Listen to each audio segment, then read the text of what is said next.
lanzamos, en lo que lanzamos la guía de la tercera guía de fiscalización en un marco feminista. Yo voy a estar moderando esta sesión junto con mí y vamos a entrar de una vez. Entonces, antes de empezar, quería hacer un recordatorio a todos que tenemos interpretación simultánea que se está dando. Así que nada más tienen que hacer clic en el icono de mundo en la parte inferior de la laptop que se está dando la interpretación. Así que nada más pongan allí, busquen el canal que es de preferencia. Así que bienvenidos nuevamente y quisiera pasarle la sala a Maureen para empezar. Gracias a todos por estar aquí hoy día. De verdad que es un placer estar aquí con ustedes para empezar con esta conversación tan importante. Y antes de empezar con la discusión, quería resaltar rápidamente la demanda número 3 de la petición de la décima petición de los días de acción global por la justicia fiscal para los derechos de manera y la redistribución de el reconocimiento de cuidados como un derecho humano requiere más de buenas intenciones, requiere recursos. Los gobiernos y los estados tienen que tener unos sistemas fiscales justos y progresivos que generen la recaudación necesaria para invertir en sistemas de cuidados y en servicios de cuidado fuertes, sin virar los costos del cuidado a los hogares. Y es por ello que el día de hoy es tan importante porque marca el lanzamiento de la guía volumen 3 de la guía de fiscalización con marco feminista. Y esta guía lleva una visión feminista de la fiscalidad y la política fiscal y muestra cómo los sistemas fiscales viran en los cuidados de la economía, en la justicia económica, con diferentes estudios de Argentina, Ecuador, Paraguay, Filipinas y Senegal. Y vamos a ir más profundo. No voy a ir demasiado profundo en lo que es esta guía, pues, porque Cristian nos va a hablar al respecto y también las presentaciones de nuestros palestrantes. Así que lo dejamos ahí y espero que estemos aquí de manera activa en el webinario y quisiera reconocer el trabajo increíble de la Global Alliance for Tax Jason y Tax Agenda Working Group, al igual que el equipo clave que ayudó a desarrollar esta publicación. Los miembros de este equipo, de hecho, son los que están aquí hoy, como varios como presentadores y varios también detrás de pantallas. Así que gracias por su gran trabajo. También quisiera extender nuestra apreciación al Donovan Collective por su apoyo financiero para hacer esto. Entonces es un placer invitar a Crystal Simeoni para dar las palabras de apertura oficiales. Ella es una feminista panafricana y directora de el Naui FFM Collective. Ella existe en la intersección de la economía y política y feminismo, poniendo un puente entre la crítica clínica, la crítica técnica y la imaginación para poder analizar y reimaginar estas estructuras macro nivel para darle forma a la estructura africana. Traduciendo sistemas complejos al idioma de acción colectiva, Crystal se asegura de que su trabajo se quede siempre con la visión de la vida sobre todas las cosas. Cristal, gracias. Gracias, Maureen. Espero que puedas escucharme. Bien. Ok, muchísimas gracias. Qué honor estar aquí. Qué privilegio realmente. El volumen 3. Wow. Realmente ha sido un camino largo. Recuerdo cuando empezamos con el primer volumen, ha sido increíble ver cómo va teniendo forma, sobre todo ahora eh, no es solamente con buenas intenciones y recursos, sino que ahora incluso los buenos recursos parece que ser pocas en este espacio político en el que existimos actualmente. Así que ahora quiero empezar diciendo que ahora estamos en este momento importante, como se describió antes, un portal entre un mundo y el siguiente. Cuando se escribió esto en el momento de COVID, incluso era más relevante que hoy ya que la base del multilateralismo, como lo conocemos, empezó a cambiar. También se siente como que estamos viviendo en exactamente la misma clase que Antonio Gramsci nos dijo cuando un mundo viejo está muriendo y el mundo nuevo tiene dificultad para nacer. Y ese espacio en medio es el momento de los monstruos. Y realmente nos está trayendo monstruos, tal como dice la generación más joven. Los impuestos están siendo tratados como un tema muy técnico, pero el movimiento de justicia fiscal está trabajando mucho para sacar esa cortina y asegurarse de que la política fiscal de hecho sea una opción muy política. ¿Sobre qué? Y sobre quién valoramos. Sin embargo, tenemos que nombrar una verdad incómoda, e incluso como el movimiento de justicia fiscal ha luchado por la clarificación política, igual ha sido liderada por hombres que muchas veces empujan los temas de feminismo, de análisis, de marcamiento a otro lugar. Para que este movimiento de justicia fiscal realmente sea de justicia universal, es muy importante que la economía política feminista vaya de ser algo muy suave a ser realmente el corazón del trabajo. Y es por ello que el trabajo que estamos lanzando hoy es tan central. Centrar este análisis puede ser incómodo para aquellos que suelen ignorar la labor invisible de las mujeres, pero es necesario dejar de ser el sujeto de estudios y finalmente ser los arquitectos de nuestra propia liberación colectiva. La importancia de este análisis está en que se ha hecho no solamente sobre, pero desde la mayoría global, documentando nuestra propia realidad fiscales a través de casos de estudio de Argentina, Ecuador, Paraguay, Filipinas y Senegal. Estamos participando en una intervención política radical que trae nuestra agencia. Y aunque este volumen se centra mucho en cuidados, ahora también estamos tratando de expandirlo para incluir el concepto de reproducción social. Reconocemos que aunque el cuidado muchas veces se enfoca en los actos inmediatos de cuidado, la reproducción social ya lleva a todo el sistema reproductivo de reproducción de la vida y de la sociedad. En el contexto africano, este contexto sistémico no solamente el recolectar madera y comida, qué sé yo, sino la relación con la tierra. La tierra no es solamente un bien productivo, sino un lugar de reproducción social en que se crece la comida y se sostiene un hogar. Pero en lugares como Senegal, las mujeres ocupan 45,3% de los trabajos informales sin protección legal ni acceso seguro a los recursos que manejan. Y es precisamente esta relación entre la tierra, el trabajo y la supervivencia que prueba que nuestras economías no solamente tienen trabajadores, sino que los producen a través de millones de horas de esfuerzo, que la economía centrada en la alimentación tradicional trata como un factor dado en lugar de como uno producido. Entonces, este volumen proporciona datos para mostrar que estos no son solamente temas blandos, como se nos ha dicho muchas veces, sino demuestra que el trabajo no remunerado en este sector es un gran sector. 22,2% del PIB en Argentina, perdón, en Paraguay y gran parte en Argentina también. Es el triple de la contribución de las mujeres, sin embargo, dejan a las mujeres expuestas a la pobreza. Las mujeres de Argentina pasan 2 veces más tiempo que los hombres en el cuidado de nuestros hogares, sin importar si es remunerado, dándonos un sistema fiscal neutral que se apoya a la explotación de género. Vemos una doble justicia bien violenta, en que los hogares con menos recursos en la medicina tienen el 24% de la carga fiscal, mientras que la gente más rica solamente 8,3%. Este patrón también se ve en Ecuador, en que la participación es 26,9% para los lugares más pobres, pero no excede el 5% para los más ricos. La supervivencia fiscal es para proteger a los ricos, eso es lo que es. Y aunque este tema está puesto el cuidado está puesto en muchos ministerios y no se nombra como derecho humano, se vuelve la primera variable sacrificable. En Senegal, las mujeres tienen que llevar una carga importante a través de tarifas de marginalización en sus tarifas. Entonces tenemos que ver la lucha de las mujeres que tienen que salir de casa a las 4 de la mañana para traer bienes porque no hay cuidado infantil.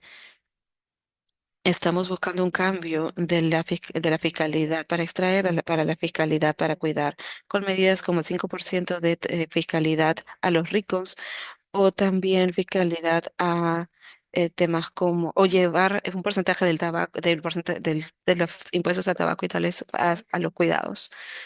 Las mujeres cargan en la carga de una economía extractiva de siglos. Necesitamos darnos cuenta de que no se puede tener esta economía sin el trabajo que la sostiene. Y quisiera dejarnos con 3 preguntas que espero que salgan de la conversación de hoy. Una, Si es que aceptamos que el cuidado es un bien público y un derecho humano autónomo, estamos preparados para de manera legal y estructural reconocer y reorganizar nuestros estatus operatus para garantizarlo o vamos a seguir tratándolo como una carga privada para que se resuelvan las mujeres. Segundo, ¿cómo podemos llamar a nuestro sistema fiscal justo cuando de manera intencional ignoran una gran cantidad del el PIB producido por reproducción social en el mundo, en el sur global, cuando igual también le dan descansos fiscales al el mayor capital?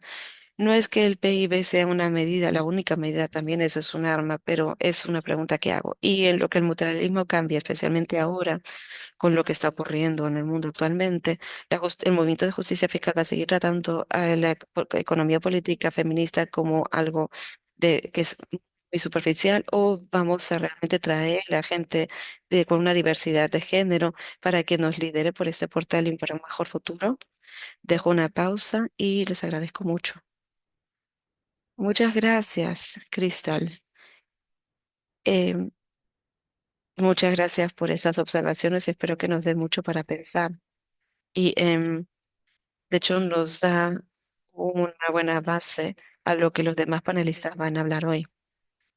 Otra vez, solamente un recordatorio para todos de que tenemos interpretación simultánea que se está dando. Así que tenemos los idiomas inglés, español y francés. Así que por favor, si lo necesitan, busquen el icono de mundo y van a poder hacer clic en el idioma de interpretación necesario. Así que antes de comenzar, algo interesante va a ocurrir durante el webinar en que a hacer, eh, vamos a ponerles algunas cosillas básicamente para ver qué tanto conocen el sistema de cuidados eh, a lo largo de los estudios que se están haciendo. Em, Tal vez los resultados de estas pequeñas pruebitas o esas encuestas les van a ayudar y también los pueden orientar un poco más en torno a leer esta guía o este manual después del webinario. Entonces ahora te lo paso a Lane para que lance esta primera pregunta antes de entrar a la primera charla del día. Sí, sí, tenemos varias preguntas solamente para ver quién está prestando atención y para hablar un poquito de algo de la información que vamos a ver en la guía. A ver, esta es la encuesta de antes. Ok,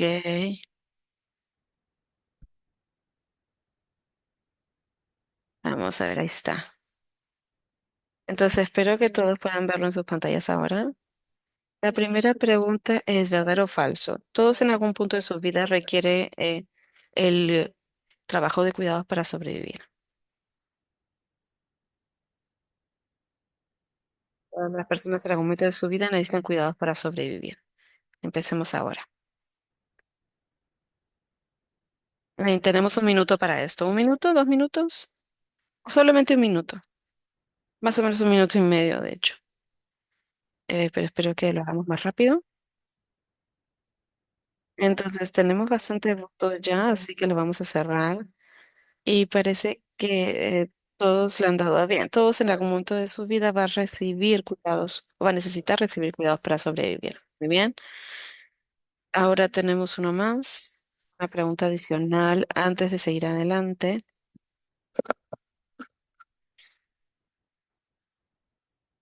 Muy bien. ¿En cuáles de los países del de estudio de caso las mujeres realizan más horas de trabajo de cuidados que los hombres? A ver si nos pueden hacer saber qué piensan. ¿En cuáles de los países del estudio de caso de las mujeres realizan más horas de trabajo de cuidado que los hombres?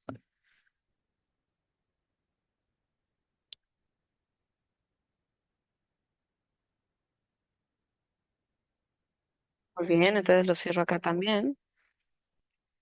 Y comparto los resultados. Tenemos una mezcla de respuestas acá, pero de hecho es todos los de arriba. No hay ningún país en el mundo en que las mujeres no sean quienes realizan más horas de trabajo de cuidado que los hombres, o que en donde las mujeres no realicen más trabajo no remunerado. Entonces, ahora Lo paro. Ya dejamos esto por ahora y pasamos. Voy a dejar a que Hazel presente a la siguiente panelista. Muchas gracias, Lane. Y quiero agradecerles a todos por participar.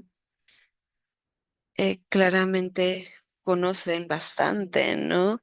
Pues tenemos un grupo que sabe bastante del tema. Entonces, la siguiente panelista es Noelia Méndez.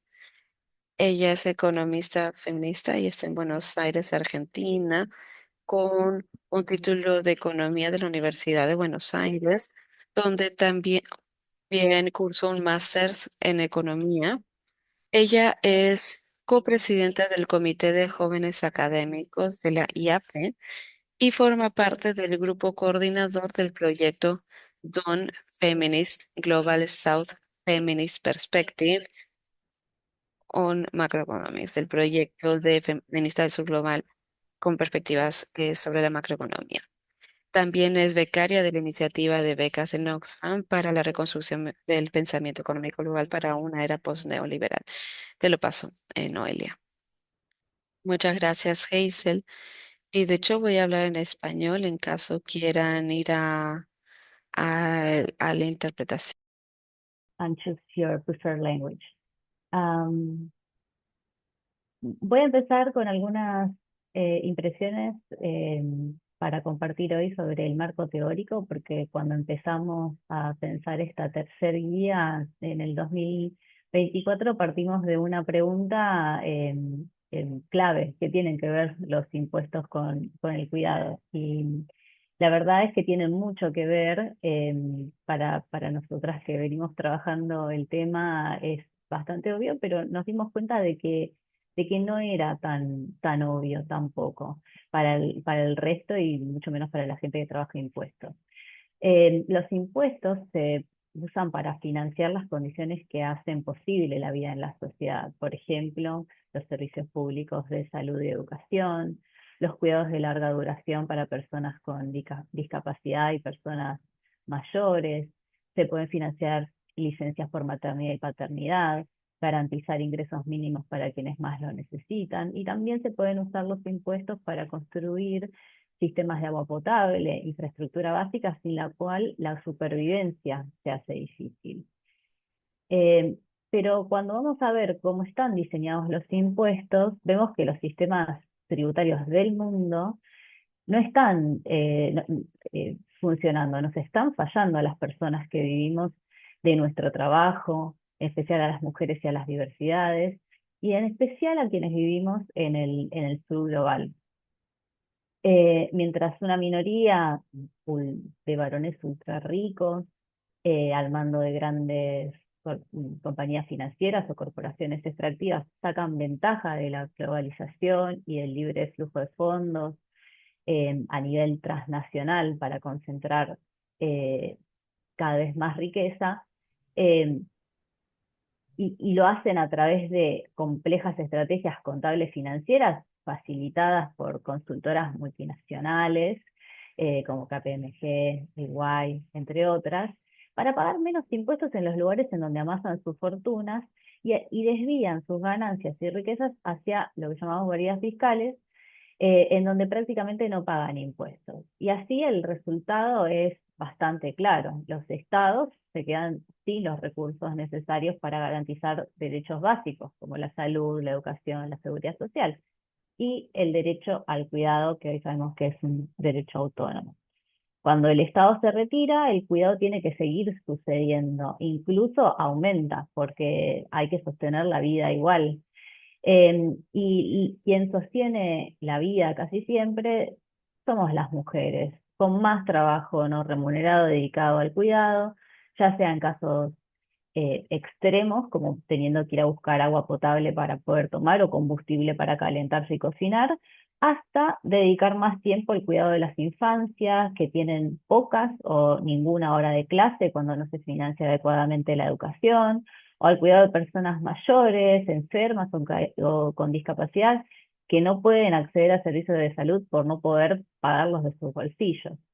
Entonces, en el marco teórico que compartimos en la guía, proponemos mirar los sistemas tributarios con lentes feministas y preguntarnos si los impuestos están reduciendo los sesgos de género o los están ampliando. Si se reconoce a la hora de cobrar un impuesto el aporte que hace la economía de cuidado y si se está recaudando lo suficiente y de forma adecuada para poder redistribuir el cuidado o lo dejan en cabeza de las familias y dentro de ellas, como vimos mayoritariamente en las espaldas de las mujeres, como bien nos explicaba Lian en el quiz. Pensar los impuestos es pensar el sostenimiento colectivo de la vida de una forma más justa y con derecho de acceso al cuidado, y por eso se realizaron estas series de estudios, de casos. A mí me tocó, junto con María Julia Eliosov, abordar el caso argentino en el que vivimos, y ahora les voy a contar un poco más de eso, pero me gustaría devolverle la palabra a Lian para que nos eh, modere en una próxima actividad. Gracias, Lian, muchas gracias por la actividad. Y como ya nos fuimos introduciendo un poco en el caso argentino, yo quería resaltar que el caso de Argentina es especialmente relevante porque el país desde hace décadas funciona como un laboratorio de políticas neoliberales. Cada vez que tenemos un gobierno neoliberal se repite la misma receta, se bajan impuestos a los sectores más ricos, se desregula la economía, se achica el Estado, con la promesa de que eso va a traer inversiones y prosperidad social, y la verdad es que la evidencia muestra exactamente lo contrario. Lejos de mejorar el bienestar, estas políticas empeoran las condiciones de vida de las mayorías y de manera muy particular de las mujeres y diversidades. En este estudio analizamos con María Julia el financiamiento tributario de las políticas clave para la organización social del cuidado en Argentina, que son la seguridad social, la educación, la salud y la infraestructura básica, y la conclusión fue muy clara. No alcanza con consagrar derechos en las leyes para que las políticas de cuidado existan de verdad. Se necesitan recursos tributarios suficientes, estables y protegidos del ciclo económico y político tan volátil que vivimos. Cuando fuimos a analizar el sistema de seguridad social y protección social que existe en Argentina, mostramos que no es posible garantizar licencias igualitarias para cuidar e ingresos mínimos para las poblaciones con mayor dependencia, como infancias, personas mayores o con discapacidad en situación de vulnerabilidad económica, si nos apoyamos solamente con los aportes que hacen los trabajadores registrados. Y esto es especialmente evidente en economías como la Argentina y muchas otras que están en la guía. En Argentina casi la mitad de la población trabaja en la informalidad. Eh, en Argentina se da un envejecimiento acelerado, pero es una tendencia mundial.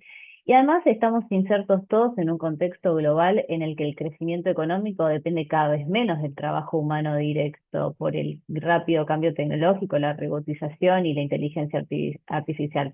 Por lo tanto, es indispensable que dotemos a los sistemas de seguridad social de recursos tributarios, pero no solamente de impuestos indirectos, como por ejemplo el IVA, que son regresivos y muy sensibles al ciclo económico, sino que necesitamos proveerlos de fuentes que graben la riqueza y la ganancia.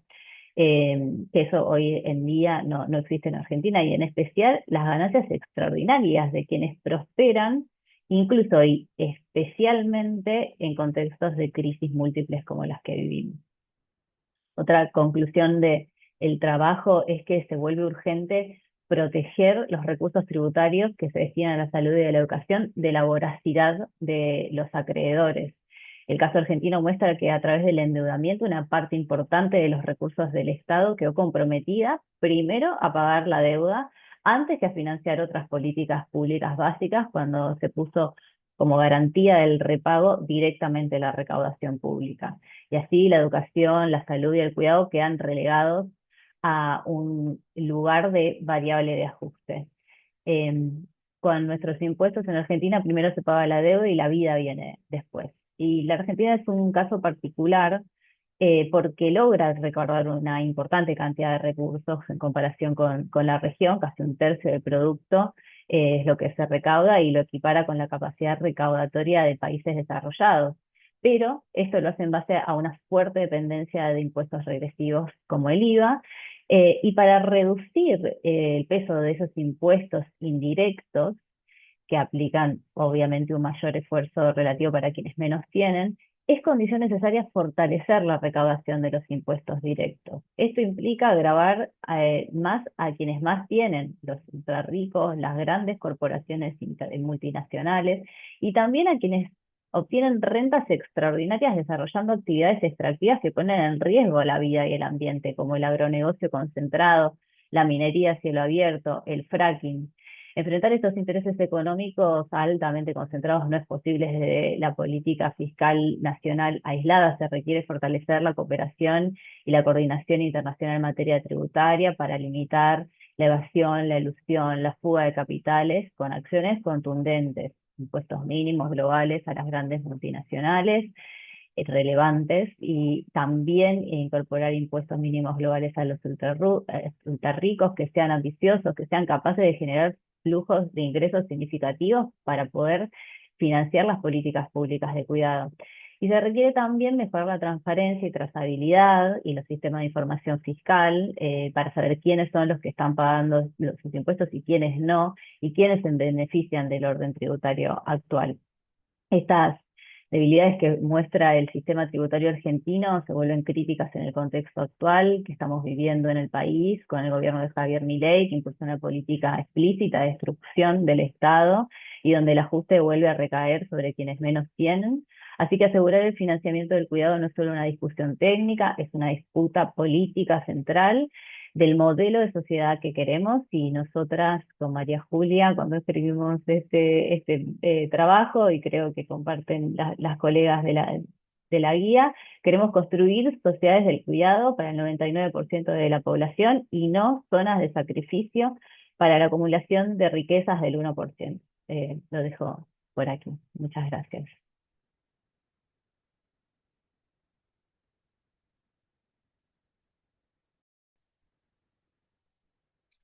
Gracias, muchísimas gracias, Noelia.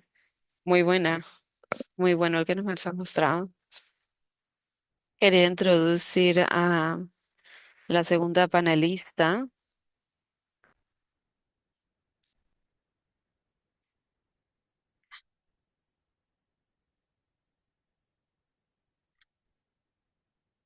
La segunda panelista, ella es investigadora, ella es Rivas Lispa, es investigadora y asesora sobre justicia económica, conformación, derecho y políticas públicas. Y ha trabajado en temas de fiscalidad, deuda, flujos financieros ilícitos, reparaciones y responsabilidad corporativa, entre otros temas, con organizaciones tales como Tax Justice Network Africa y Oxfam y Amnistía Internacional. Le interesa, le interesa reimaginar un mundo más justo. Damas y caballeros, vamos a darle la bienvenida a Riva Yolipa para que tome la sala. Gracias. Gracias.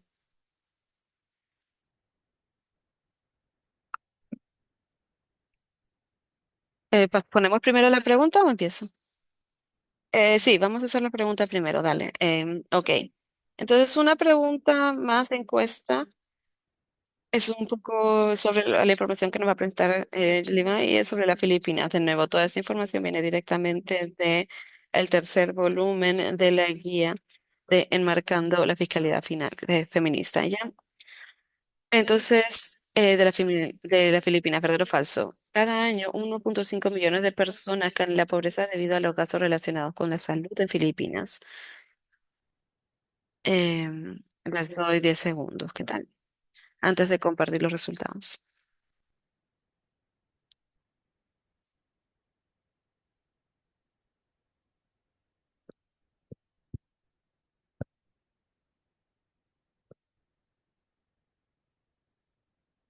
Unos segundos más.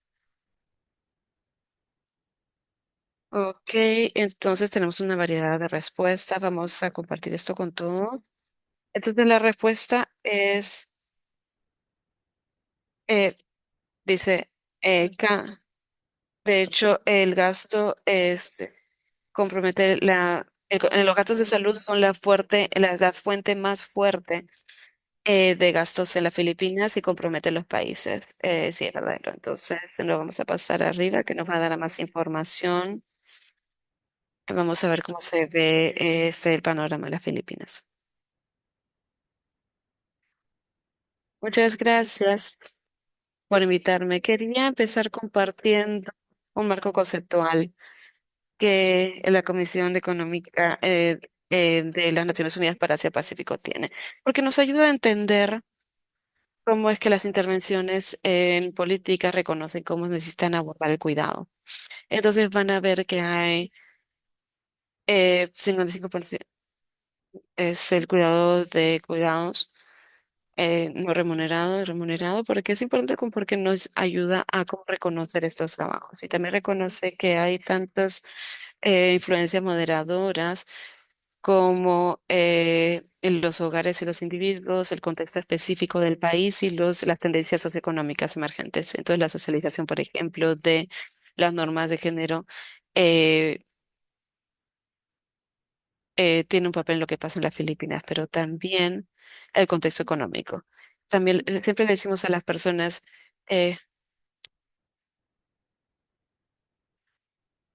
les voy a hablar un poco acerca de esto después. Entonces, en términos de los diferentes tipos de políticas de cuidados y respuestas, tenemos las relacionados al cuidado, a protección social, los servicios de cuidado y los servicios de cuidado relacionados a empleo. Y todo esto tiene que ver con los resultados, si es que son transformativos o solamente a nivel de género o sensibles al género. Y todo esto influenciado por las economías macroeconómicas, la protección social, de políticas liberales y el reconocimiento de cuidado tiene que ser la base de cualquier respuesta. Entonces, viendo las economías, el cuidado no remunerado, esto contribuye más o menos 37% del PIB. Es bastante. Y las mujeres, sobre todo, pasan más de 13 horas al día haciendo este cuidado no remunerado en comparación con 8 en el caso de los hombres. Y las niñas, cuando llegan a los 15 años, pasan más o menos 9 horas haciendo cuidados en casa en comparación con los niños que solamente hacen 4. Habiendo dicho eso, las Filipinas sí tiene una buena posición en el ranking en términos de sus iniciativas para reducir las brechas de género. Está en el punto 17, puesto 17 a nivel global. Creo que el otro país, somos el único país, me parece, en el top 20 en Asia, que, bueno, realmente estamos tratando de abordar esto con fuerza. Pero igual la participación de trabajo femenino todavía es bastante bajo, casi o el menos de la mitad, 37,6% en relación a 74,8% en el caso de los hombres. Así que igual hay una oportunidad perdida, ¿no? Se puede mejorar ahí. Em, También esto se ve muy afectado por la migración rural a urbana, pero también la migración hacia afuera. Entonces, 12% de todos los hogares han tenido alguien que trabaja en el extranjero o alguien que se vaya al extranjero. Y mi familia es parte de estas estadísticas y esa es una contribución muy grande para el PIB al 10%. Entonces, de los 110 millones más o menos de filipinos en el país, más o menos 2 millones de ellos están fuera y más o menos 200.000 trabajan como trabajadores del hogar. Y esto no solamente hace una tercerización del cuidado a inmigrantes, sino que también destruye la tela social y familiar, que cambia la forma en que somos capaces de apoyarnos en quien nos rodea para dar un apoyo en el cuidado de la familia. Y cuando vemos al trabajo doméstico pagado, las protecciones para los trabajadores migrantes que hacen este tipo de trabajo, por lo menos ahora ha mejorado. Entonces hay un mínimo de unos $400 mensuales, que esto tiene un impacto sobre la economía para que haya un capital importante que esté llegando. Pero si es que se vea cómo se ve esto, es más o menos 2,5 millones de trabajadores domésticos. la mayoría, 97% son mujeres y viven ahí en las casas y no siempre tienen un día fuera. Entonces, igual hay bastante protección que se puede hacer, pero por lo menos es un progreso que se está dando. Entonces, como dijo Lane, mucho del cuidado que se está dando, el cuidado que se da para cuidados sale del bolsillo de uno. Entonces, tiene un efecto negativo sobre la capacidad de una persona promedio para buscar ese tipo de cuidados, ya que muchas veces se tiene que pagar de tu propio bolsillo. Y cuando se ve cómo el gobierno colabora con estos gastos, está por debajo de lo recomendado. Y mucho de esto viene, parte de esto viene de tener un seguro. Again, here.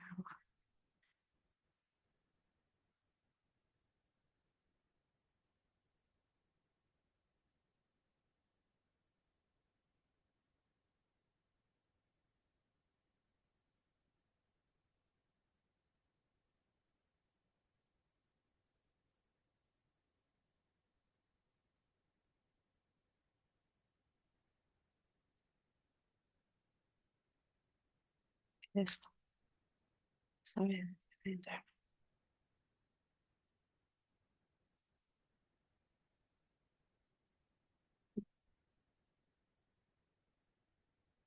Bueno, el gasto de educación también es menor a lo que debería de ser en un marco de acción. Y vemos que incluso si se está gastando menos de lo que se debería, pero lo bueno, por lo menos en términos de promover resultados críticos, estamos gastando más en, en, em, en, en la primaria que en la secundaria, lo que se necesitaba se considera progresivo. No solamente se trata del gasto, sino la calidad. Podemos hacer esto. En muchas evaluaciones los filipinos lo están haciendo bien en términos em, de sus conocimientos básicos y de salir de la escuela. Entonces, de todas maneras, se tiene que ver la calidad del gasto. Cuando vemos las protecciones sociales, vemos que hay mucho esfuerzo para tratar de promover la igualdad a través de los programas de protección social. Y las Filipinas tienen o han hecho mucho en este tema. Tiene el mayor número de beneficiarios en el mundo, sus programas de protección social y cubre por lo menos 2/3 de la población que está por encima del promedio global de 20,2%. Es 26,2% de la población en general. Y cuando vemos de dónde viene el dinero, vemos que es casi igual al el impuesto al personal que a las corporaciones, el impuesto a la renta, pero también hay bastante que viene de impuestos indirectos al consumo, ¿no? Y esto tiene un efecto regresivo. Y uno de los factores contribuyentes a esto es que reducimos el peso de el- los impuestos corporativos porque estamos tratando de alinearnos con... y entonces algo se puede hacer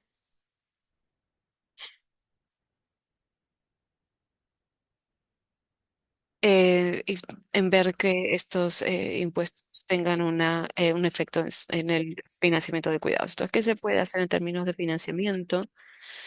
¿Qué hay del gasto? Por lo menos vemos que la mayor parte va a servicios sociales,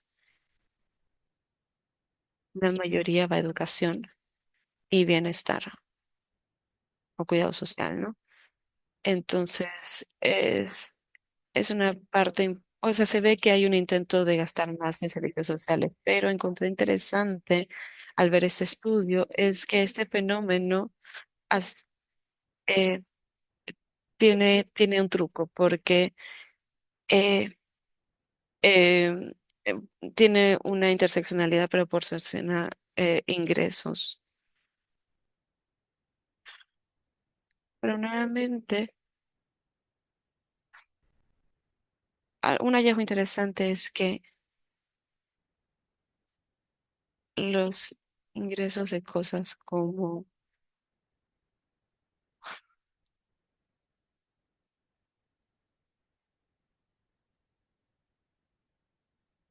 Y luego, de manera anecdótica, de una experiencia personal, las estadísticas, que la forma en que las personas mayores y con discapacidades se han beneficiado de la fiscalidad progresiva es las excepciones de MT. Entonces,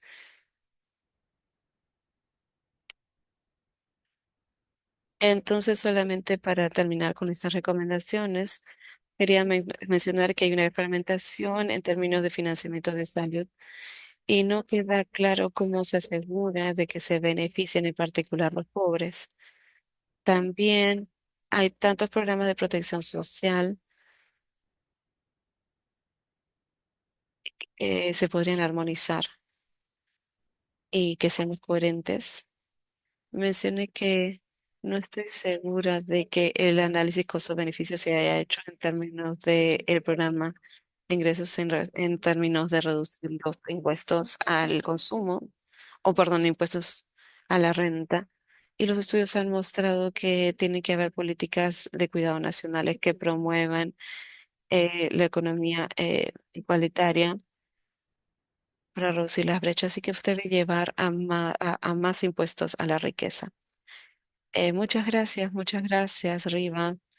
Muy buena presentación. Nos llevaste por las notas altas, sobre todo que hay un porcentaje importante de trabajo no remunerado. Sé que va a haber algunos puntos en común en lo que vamos desempacando, pero quiero recordar a los participantes que si tienen alguna pregunta, por favor la pongan en el chat para que por lo menos podamos darle seguimiento cuando abramos el portal para preguntas. ¿Alguien quiere agregar algo, Geisa? No, creo que vamos a continuar para tener otra pregunta, porque en la introducción al principio yo le dije a los participantes que durante el webinar íbamos a tener diferentes preguntas o teasers, ¿no? Antes de que hablen los panelistas, ¿no? Antes de que nos presenten los estudios de los hallazgos de sus estudios. Así que te lo paso a ti, a Lynn. Sí, gracias, Giselle. Entonces, el siguiente caso de estudio que vamos a ver es Paraguay. Así que voy a lanzar una pregunta del caso de Paraguay. ¿Qué porcentaje de trabajadores domésticos, que en su mayoría son mujeres, no están cubiertos por la seguridad social en Paraguay? Por favor, nos hacen saber qué piensan. Y en más o menos unos 10, 15 segundos vamos a ver los resultados y la respuesta correcta.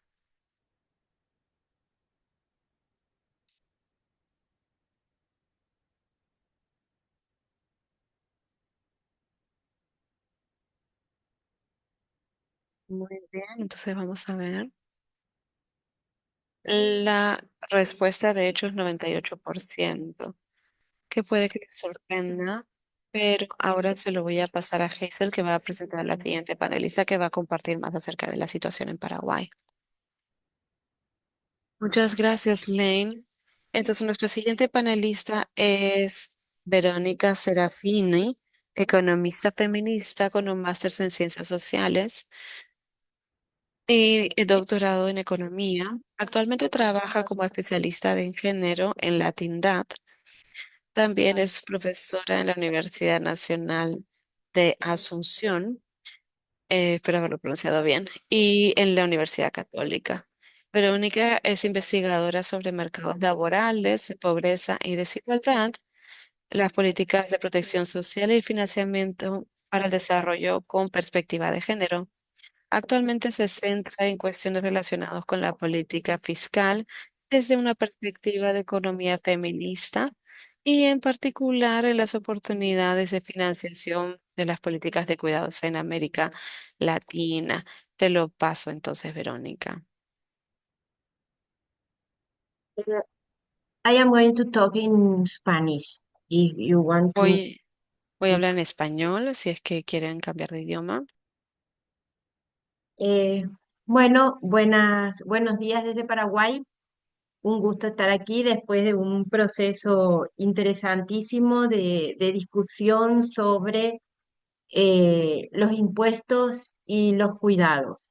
Y como ya señalaron Cristal y Noelia al iniciar, eh, antes de hablar de los temas propios de los países, creo que conviene eh,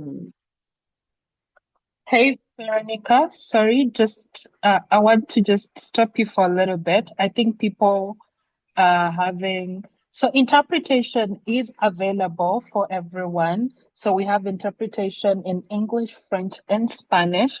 So just down on your laptop or phone, you'll be able to click the globe icon and click on any of the languages. So there's interpretation happening in English, French, and Spanish. So for non-Spanish speakers, for English speakers, then you get to click on the English channel so that you are able to listen to the interpretation. Um, yes.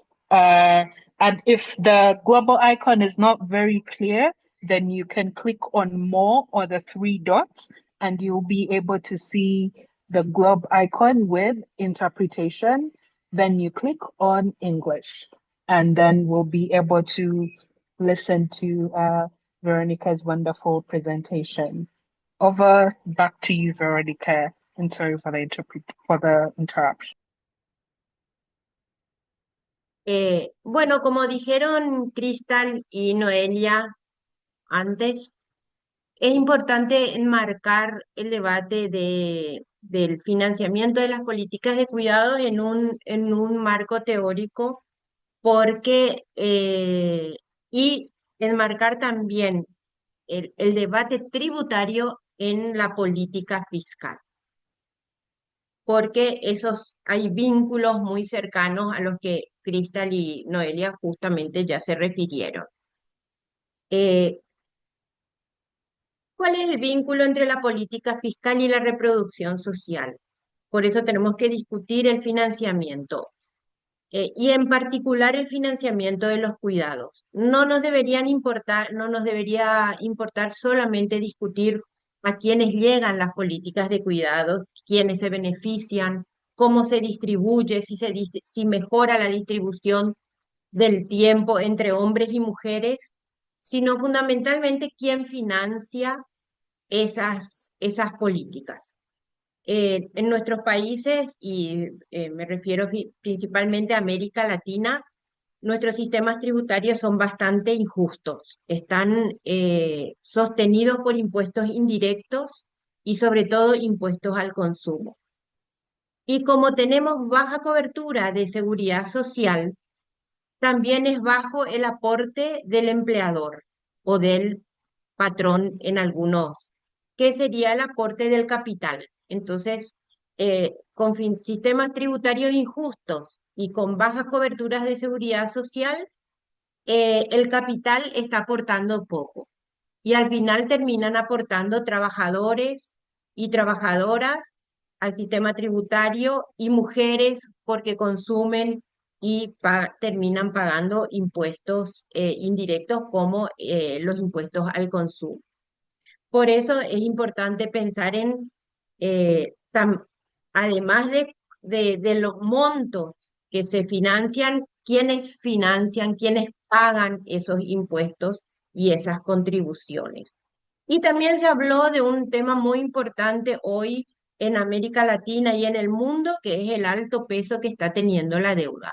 Porque tampoco tenemos que pensar que todos los impuestos que se recauden van a ir a las políticas de cuidado. Al contrario, en este momento de la historia económica, gran parte de lo que se recauda o de las reformas tributarias que se están pensando son para pagar la deuda y no las políticas de cuidado. Y al no tener financiamiento de cuidado, la deuda también recae, las consecuencias de la deuda recaen en las mujeres porque la austeridad que vienen de las restricciones fiscales son asumidas por las mujeres con más trabajo no remunerado y más trabajo de cuidados. Y además hay un endeudamiento de los hogares para financiar servicios básicos como cuidados. Entonces ahí hay un círculo en el que la política fiscal y los presupuestos públicos de gastos, ingresos y endeudamiento se retroalimentan para generar políticas fiscales que en su conjunto no solamente significan pocos recursos para los sistemas de cuidado, sino que además de esos pocos recursos se distribuyen desigualmente.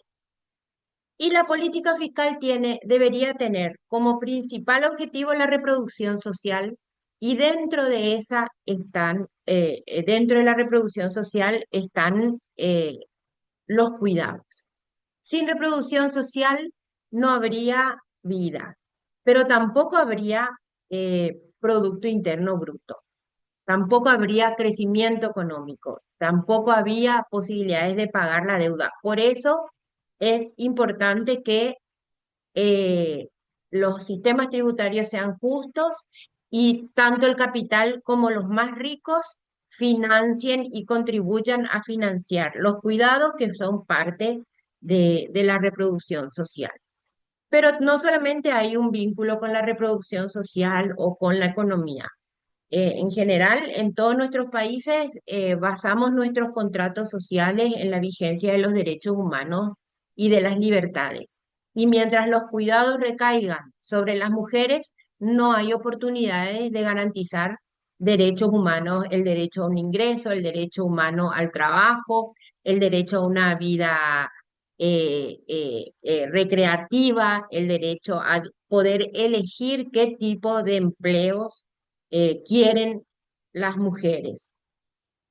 Por eso es importante también que pensemos no solamente en la política fiscal justa hacia la reproducción social, sino también en las garantías de los derechos humanos que hoy no son posibles porque ya hablamos también y vimos en el caso de Filipinas que gran parte del trabajo no remunerado recae sobre las mujeres y eso impide que las mujeres puedan disfrutar otros derechos.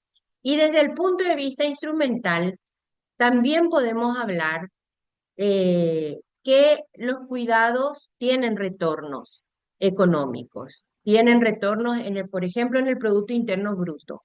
Eh, las políticas de cuidados permiten aumentar por varias vías el Producto Interno Bruto. Por un lado, porque mejores políticas de cuidado forman mejor a niños y niñas. Y esos niños y niñas en el futuro van a ser quienes trabajen y quienes produzcan el PIB. Pero también mejores ingresos para las mujeres, por ejemplo, genera mayor consumo y eso genera mayores recaudaciones.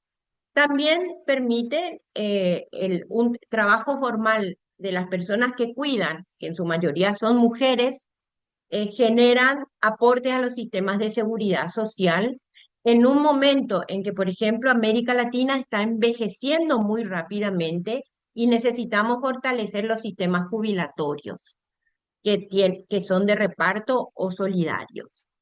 Por eso es que hablamos de que la inversión, lo que invirtamos en cuidado, no es un gasto, sino es una inversión que tiene retornos muy importantes. A mí en particular tengo problemas con este argumento, pero es un argumento que convence a los ministerios de Economía y Finanzas y que permite sostener todo este trabajo que estamos haciendo de impulsar políticas y sistemas de cuidado financiados.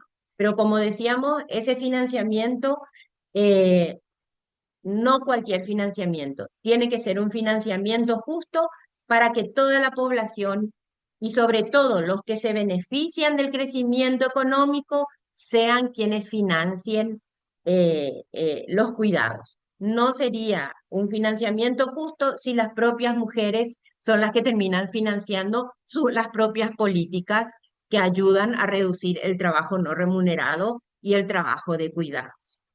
Y finalmente, bueno, señalarles cómo esto no se da en un país como Paraguay, donde tenemos pocas políticas de cuidado y además son políticas de cuidado que benefician a determinados sectores. Por ejemplo, las licencias a la maternidad, como es trabajo formal y es el trabajo al que acceden las mujeres que se educaron más, en realidad benefician al 40% más rico de las mujeres.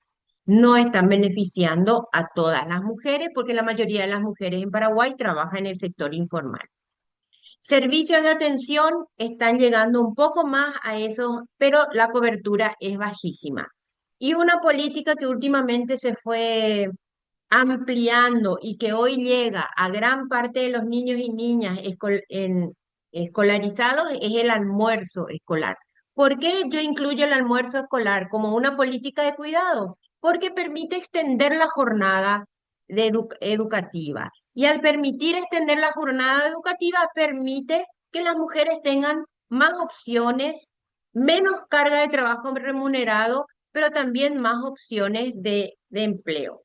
Entonces, también tenemos que discutir tenemos que hablar de que las políticas de cuidado tienen que tener enfoque de género. Si no tienen enfoque de género, tampoco benefician de manera directa a las mujeres. Entonces, vamos haciendo cada vez más complejo este debate. Y finalmente, Paraguay tiene regulaciones para cuidadoras, pero no se cumplen, porque las trabajadoras de cuidado, las trabajadoras domésticas, las trabajadoras del hogar, son los sectores más vulnerables a la ilegalidad o al trabajo por fuera del sistema formal. Entonces, ahí hay que hacer un esfuerzo. Entonces, fíjense que el tiempo para cuidar o las licencias benefician a las más ricas o a las de mayor educación y las otras políticas son de baja cobertura, las que benefician a las mujeres de menores ingresos, son de baja cobertura o no se cumplen las normas.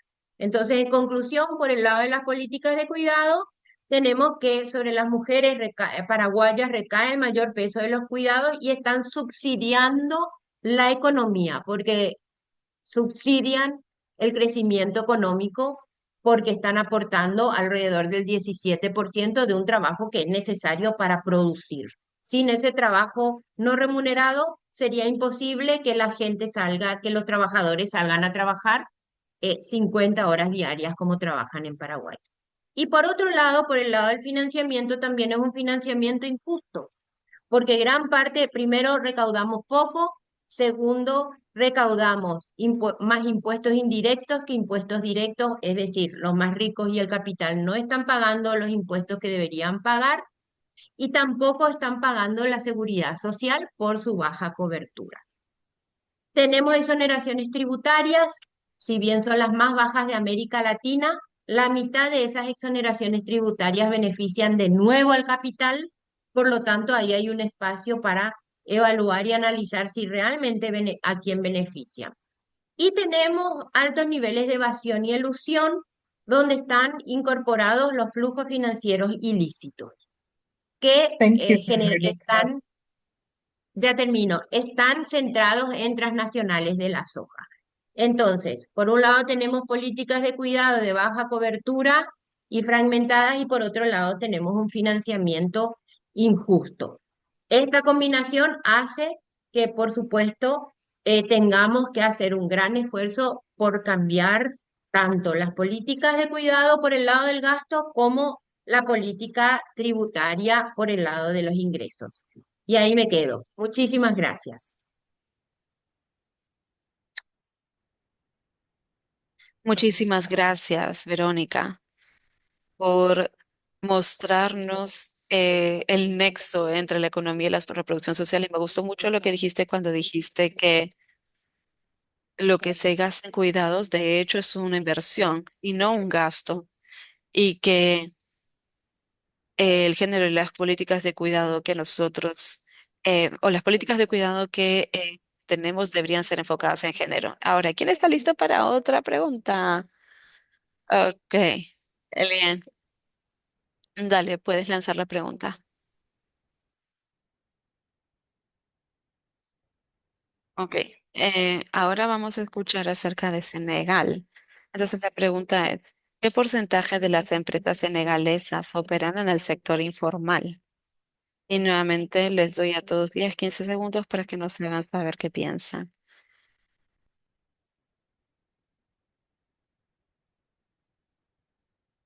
Vamos a ver si nos sorprenden los resultados.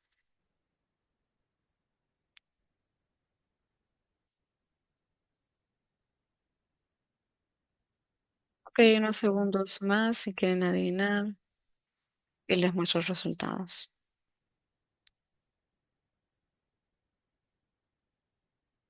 Ok, creo que sí, son todos.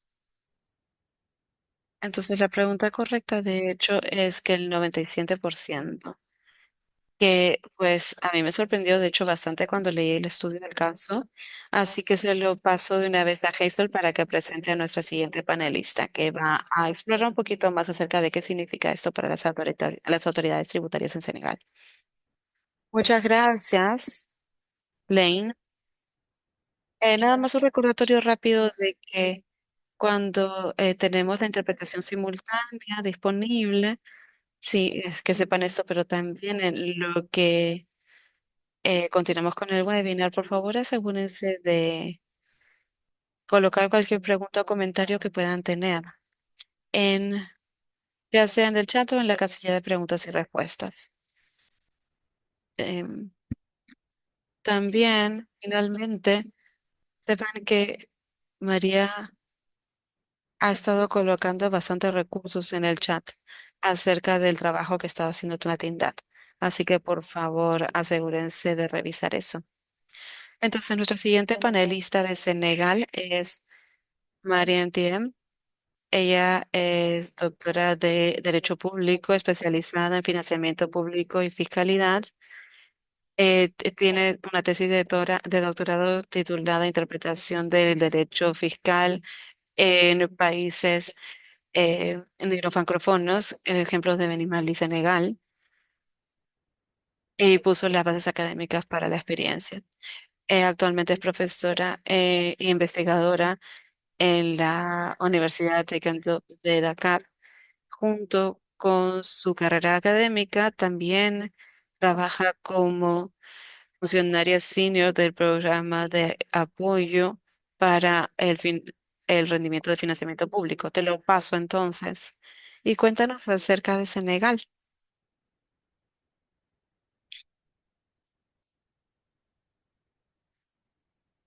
¿Me escuchan? Espero que me escuchen, espero que me escuchen. Entonces, voy a empezar. Primero que todo, quisiera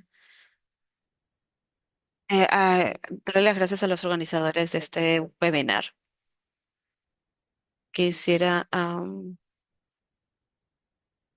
agradecerles por permitirnos participar en este proyecto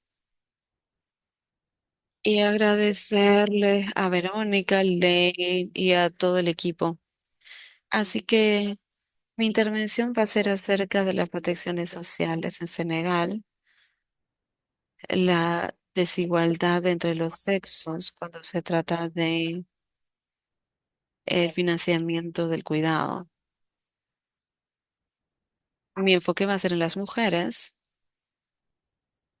y sobre todo en la discapacidad. Entonces, mujeres que están trabajando en el sector informal en Dakar. Entonces, antes de comenzar, quisiera regresar al 97% que fue mostrado para Senegal. Estas son cifras que fueron publicadas por la Agencia Nacional de Estadística, que explica las cifras que fueron mostradas antes. Me gustaría también regresar a la pregunta eh, que en Senegal que 92% de las mujeres son empleadas en el sector informal. Y 94% de estas mujeres, por lo tanto, aquellas que compran y venden, entonces son emprendedoras. Trabajan y contribuyen a la economía nacional y pagan impuestos, pero cuando se enferman o cuando son mayores, son excluidas del sistema porque nuestro sistema en Senegal está vinculado a los salarios formales. Entonces, si es que no estás trabajando en una empresa o si es que no estás recibiendo un salario mensual, entonces es bastante difícil que tengas protecciones sociales. Entonces hay un sistema que se estableció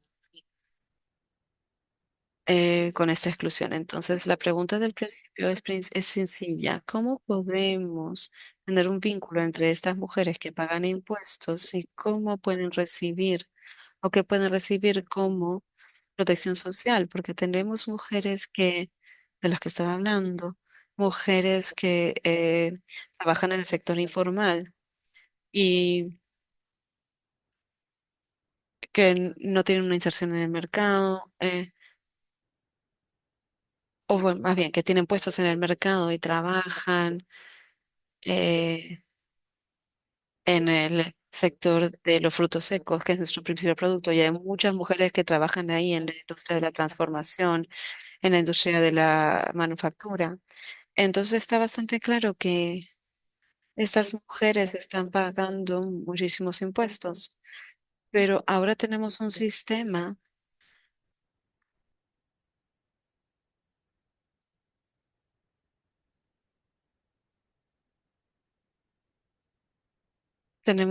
mujeres en Senegal que trabajan esto y lo tenemos en nuestro documento porque mucho viene de los impuestos directos y tenemos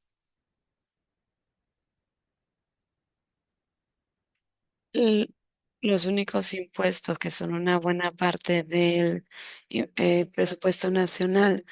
Favorece, por ejemplo, el consumo, los impuestos sobre el consumo. Entonces encontramos que este tipo de fiscalidad es regresiva. Las mujeres ricas, logran obtener algo, pero las mujeres pobres son dejadas fuera, porque encontramos que aquellos que ganan más contribuyen menos y los que ganan menos contribuyen más. Y encontramos también que aquellos que pagan una mayor cantidad, o más bien, aquellos que ganan más ingresos representan un porcentaje muy bajo. Entonces, el consumo en el hogar, a nivel del hogar, es entonces bastante bajo. Y entonces, si es que se va al mercado, se encuentra que las mujeres ganan 100 CFR francos al día y luego por mes solamente ganan 3.000 y luego pagan impuestos, que es bastante elevado cuando todo se suma. Entonces contribuyen a los impuestos indirectos, pero también al de consumo. Entonces tenemos o podemos decir entonces que cuando contribuyen tanto, ¿qué es lo que se les ofrece por parte del Estado? De lo que hemos estudiado, se ve que incluso con la idea de la suscripción para estas mujeres que trabajan en el sector informal, puede que no tengan las mismas ventajas y beneficios como aquellas que están en el sector formal. Entonces, la realidad es que hay un subfinanciamiento crónico y El hecho es que las mujeres tienen que ver sus responsabilidades y al mismo tiempo no son capaces de cumplir con sus necesidades. Y luego también encontramos que es una necesidad anual que es calculada, pero a dónde van los ingresos hacia su pago, tenemos la dimensión del género, en que no todo le es pertinente solo a las mujeres, sino que encontramos que incluso los expertos que estuvieron trabajando en los casos pudieron ver y terminaron con estos resultados de que el tema del género no se está tomando en cuenta.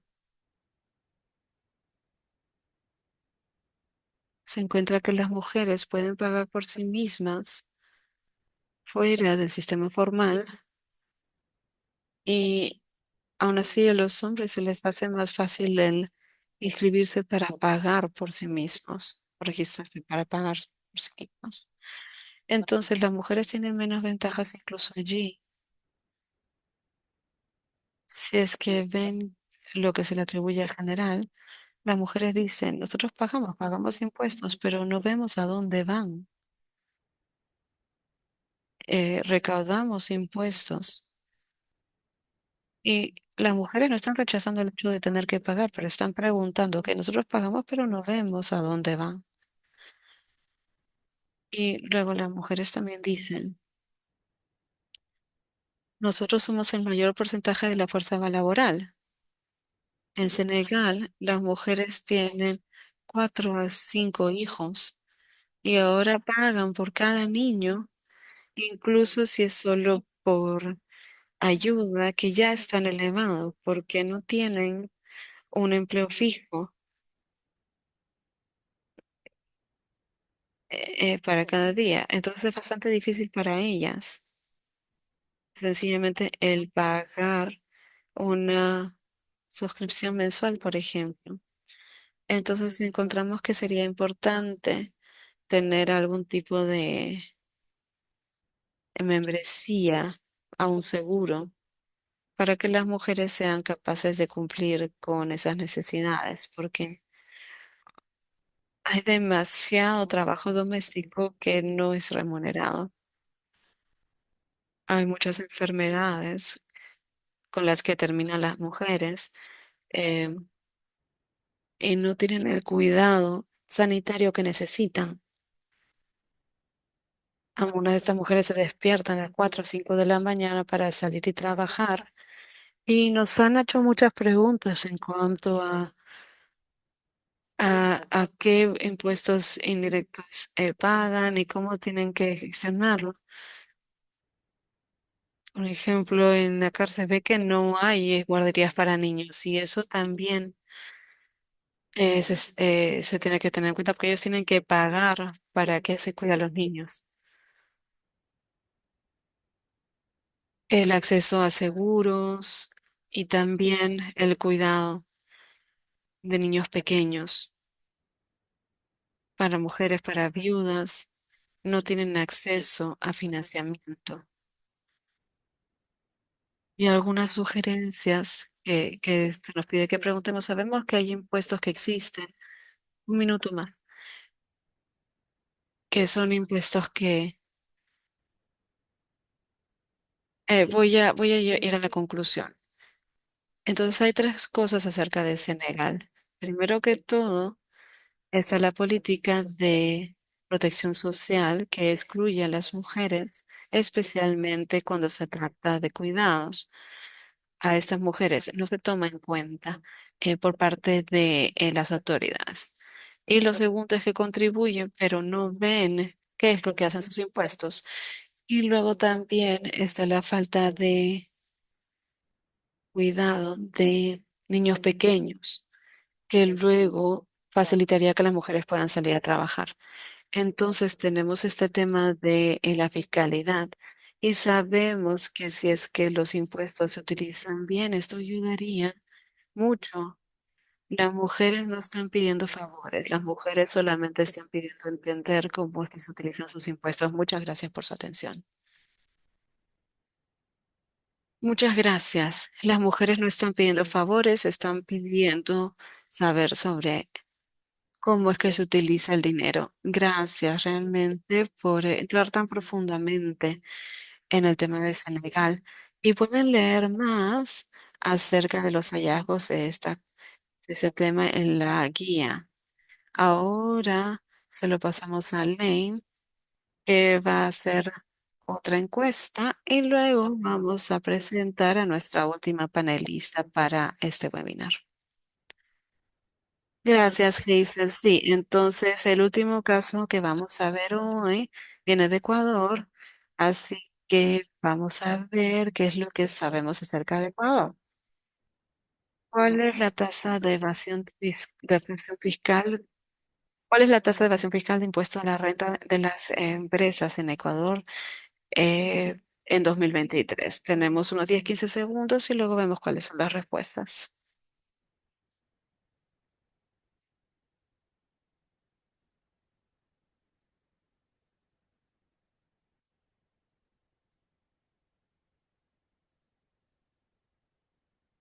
Ok, entonces veamos cuál es la tasa de evasión fiscal corporativa, de hecho, en Ecuador. Y de hecho, la respuesta correcta es 65%, que solamente 5% adivinaron. Así que tenemos un porcentaje bastante alto de personas alejadas a ese porcentaje. Entonces, nada, les dejo con la siguiente panelista para que nos explique el caso en Ecuador. Muchas gracias, Lene. Entonces, para presentar a Clelia Guerrero García, discúlpeme que no haya pronunciado bien tu nombre. Ella es especialista en justicia fiscal en la entidad. Trabaja en la intersección entre la economía feminista y la justicia fiscal. Su trabajo se centra en cómo los sistemas fiscales pueden ya sea reforzar la desigualdad o ayudar a redistribuir los recursos para sostener la vida y el cuidado. A través de su cuidado en el estudio de caso de Ecuador para FFTG3, destaca la importancia de la fiscalidad progresiva y el espacio fiscal para construir sistemas públicos de cuidado resilientes. Entonces, damas y caballeros, los dejo con Clelia. Clelia, dale. Muchas gracias por presentarme y también por las presentaciones que han venido antes. También creo que vamos a quedarnos por unos 15 minutos más durante la presentación y voy a tratar de ser lo más concisa posible, solo que sí que voy a hablar en español, así que si necesitan cambiar de canal de interpretación, háganlo ahora. Bueno, creo que mucho de lo que ya se ha dicho es transversal a todos los casos de estudio. Creo que retomando justamente la centralidad del cuidado y la necesidad de financiar lo que ya se ha mencionado en varios casos, quiero profundizar pues un ángulo específico dentro del caso de Ecuador, y es que aquí hay una brecha muy grande entre lo que está escrito en la norma y lo que realmente se financia. En Ecuador, el cuidado no es un tema ausente en el marco jurídico, ya que existen disposiciones constitucionales que reconocen derechos amplios, principios de protección, responsabilidades estatales en materia de bienestar. Y también hay planes operativos, estrategias y marcos varios que en teoría deberían apuntar a garantizar servicios vinculados con el cuidado. Y entonces, bueno, en resumen, en papel, el compromiso existe, pero el problema es que muchas de estas disposiciones no han sido acompañadas por normativa secundaria clara, es decir, como mecanismos de operación, de implementación y sobre todo, en muchos casos no hay fuentes de financiamiento asociadas que permitan que estas implementaciones sean estables y sean universales o al menos suficientes, ¿no? En su alcance. Y es aquí donde la política fiscal nuevamente retoma su centralidad, porque pues derechos decretados sin presupuesto en la práctica son promesas frágiles, ¿no? Y fugaces. Entonces, esta tensión estructural que observamos en Ecuador nos recuerda, o más bien para retomar desde detalles esta tensión estructural que se observa, voy a tomar algunos datos clave, como en varios casos también, el sistema tributario ecuatoriano depende fuertemente de impuestos indirectos, especialmente del IVA, lo cual implica nuevamente que los hogares con menores ingresos son quienes soportan más la carga de aportar a esta recaudación. Asimismo, en 2023, como ya vieron en la pregunta que me antecedió, pues la evasión, el nivel de evasión estimado del impuesto a la renta corporativa fue del 65%, lo cual es absurdo. Ya que una parte sustantiva de las utilidades empresariales no está contribuyendo plenamente al financiamiento del Estado. Y si a esto se suman presiones de deuda que tenemos, que está creciendo de una forma muy rápida, especialmente con fines, en teoría, de seguridad. Pero los presupuestos se están destinando mayoritariamente a gastos en temas militares y entonces eso también quita del centro a las necesidades sociales y centralmente del cuidado. En medio de esta paradoja, el Estado sigue asumiendo compromisos normativos, ¿no? En materia de cuidado y de protección social, pero son compromisos, como decía, que no tienen fuentes estructurales de financiamiento y que entonces no se pueden cumplir en realidad. Esto no es un detalle técnico, esto es una contradicción política y el, financiar el Estado no es simplemente asignar, ¿no? Una partida presupuestaria aislada, sino que la estructura completa del Estado y de cómo se financia debería priorizar y poner en el centro también, no solamente, como bien decía Verónica, no solamente el qué programas se hacen o a qué benefician, sino también de dónde van a venir los recursos, de quiénes se recauda, cuánto se recauda, cómo se recauda, ¿no?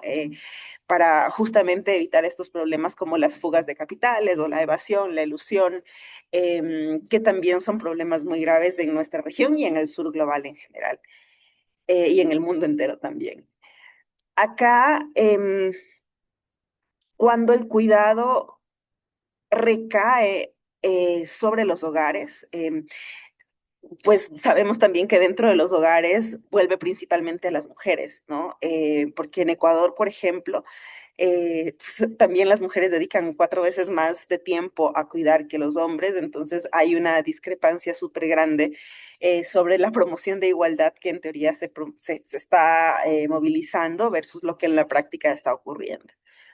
Em, y entonces, en esta perspectiva fiscal o de justicia fiscal feminista que estamos proponiendo, cerrar la brecha entre la norma y la realidad implicaría varias cosas. Algunas ideas, por ejemplo, serían fortalecer la progresividad tributaria, reducir drásticamente la evasión corporativa, revisar los beneficios fiscales regresivos e incoherentes con los compromisos nacionales e internacionales que el país ha hecho en términos climáticos, en términos sociales, y todo esto pues ayudaría a proteger el espacio fiscal que el Estado necesita para financiar las políticas sociales, ¿no? Entonces, no solamente se trata, como decíamos, de aumentar recaudación, sino de hacerla más eficiente, de enfocarla intencionalmente para que sea progresiva y que sea suficiente. Es una reconfiguración del sistema que quienes tienen mayor capacidad contributiva pues en efecto aporten proporcionalmente más, ¿no? Que es una de las premisas básicas de la tributación. Y diría que una reforma estructural de este tipo no solamente es necesaria en este momento, es imperativa, sobre todo con la demanda creciente de cuidado que estamos viendo con los cambios de la población, de la distribución etaria de la población, incluso las dinámicas de producción y consumo que cada vez dependen mucho más de los cuidados. Em, Creo que además, bueno, como dije antes, esta brecha no es exclusiva de Ecuador. Y por eso también me permito hacer una mención breve de las conclusiones generales del documento para también ya cerrar este espacio y dar lugar a las preguntas y respuestas. Y es que en los distintos países analizados hay dinámicas que se repiten, ¿no? En este volumen al menos, y es que hay un reconocimiento creciente del cuidado en el discurso público, al menos en el discurso público. No obstante, los sistemas fiscales no se han transformado para sostener esto, ¿no? Para que sean sostenibles en el largo plazo, para que sean, como decía, suficientes en el alcance, sino universales. Y que una de las conclusiones, bueno, yo creo que esta es la primera y de las centrales conclusiones del documento, que los sistemas fiscales actuales no están siendo diseñados para financiar de manera sostenible la infraestructura social del cuidado. Una segunda conclusión es que no hay política de cuidado sostenible sin una reforma tributaria estructural, ¿no? Para que las dos cosas vayan de la mano, ya que los derechos sociales requieren ingresos públicos que sean estables, progresivos y suficientes, y no pueden depender indefinidamente de deuda ni de estructuras regresivas como lo están haciendo ahora. Y la tercera es que la regresividad y la evasión no son accidentes inevitables, son el resultado de decisiones políticas que pueden cambiarse. Y el volumen plantea estas líneas claras de acción para justo proceder en esa línea. Y es que los estados deben fortalecer los impuestos directos y progresivos, que debemos combatir, la evasión y los flujos financieros ilícitos, revisar y eliminar gastos tributarios regresivos, proteger el espacio fiscal ante condicionamientos que restringen la inversión social, que están bastante de moda en esta época como de austeridad y demás. Y también hacemos la llamada a incorporar de manera explícita el enfoque de género en el diseño tributario. Entonces, si reconocemos el cuidado como un derecho, debemos garantizar su financiamiento como una obligación pública. O sea, no puede ir lo uno sin lo otro, ya que, como decía antes, un derecho sin recursos no tiene forma de hacerse realidad, ¿no? Y transformar el sistema tributario es parte esencial de hacer efectivos estos derechos. Así que eso, muchísimas gracias.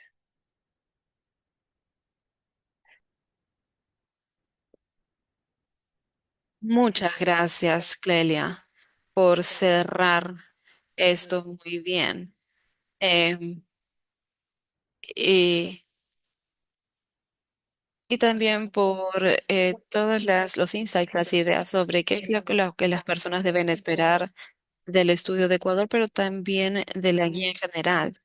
Y en este momento quisiera agradecerle a todos ustedes, los participantes, por tomarse su tiempo para estar en el lanzamiento de esta tercera guía, sobre todo también a NAMI por patrocinar este trabajo, el trabajo también a los intérpretes y y a todo el grupo.